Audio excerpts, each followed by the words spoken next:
ओम शांति। चलो मित्रों, आज આપણે ગળી પૂરી બનાવશું, એટલે કે ઢેબરા બનાવવાના છે આપણે ગળા।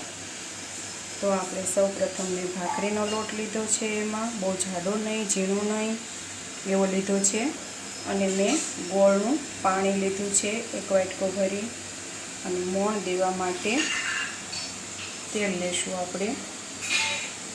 મોણ 2 પાવડા જેવું દેવાનું છે આપણે। ચાલો મિત્રો, 2 પાવડા જેટલું મેં મોણ લીધું છે। હવે એને આપણે લોટ બાંધીશું। પહેલાં મોણ આપણે મિક્સ કરી લઈશું। હવે મોણ મિક્સ થઈ ગયું છે। હવે આપણે ગોળનું પાણી લેવાનું છે। ગોળનું પાણી લીધું છે।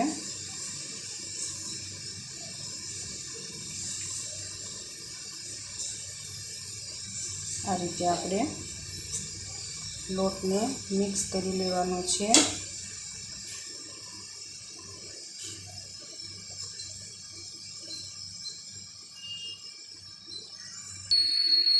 આ રીતે આપણો ગળી પૂરીનો લોટ એટલે કે ઢેબરાનો લોટ આપણે બંધાઈ ગયો છે।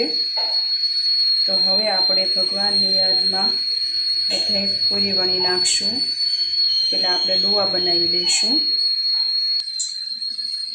ચાલો મિત્રો, હવે આપણા આવી રીતે લુવા કરવાના છે। બધા લુવા મેં કરી નાખ્યા છે। જો આ લુવા કમ્પ્લીટ છે। હવે આપણે પૂરી વણી લઈશું, કે ઢેબરા વણવાના છે।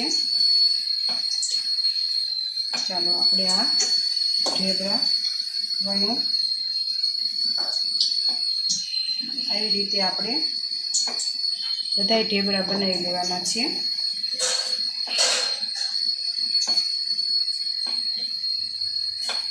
આ ઢેબરા આપણે વડીલોને ઘરમાં બહુ ભાવે છે।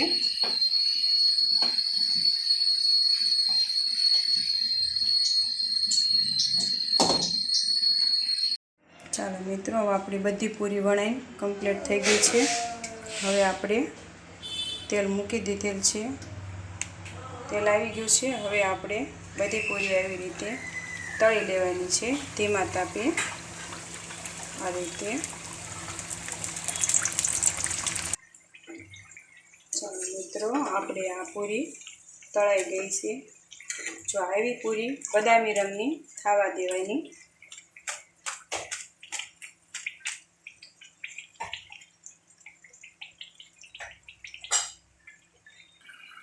ચાલો આપણે આ ગળી પૂરી કે ઢેબરા તૈયાર થઈ ગયા છે।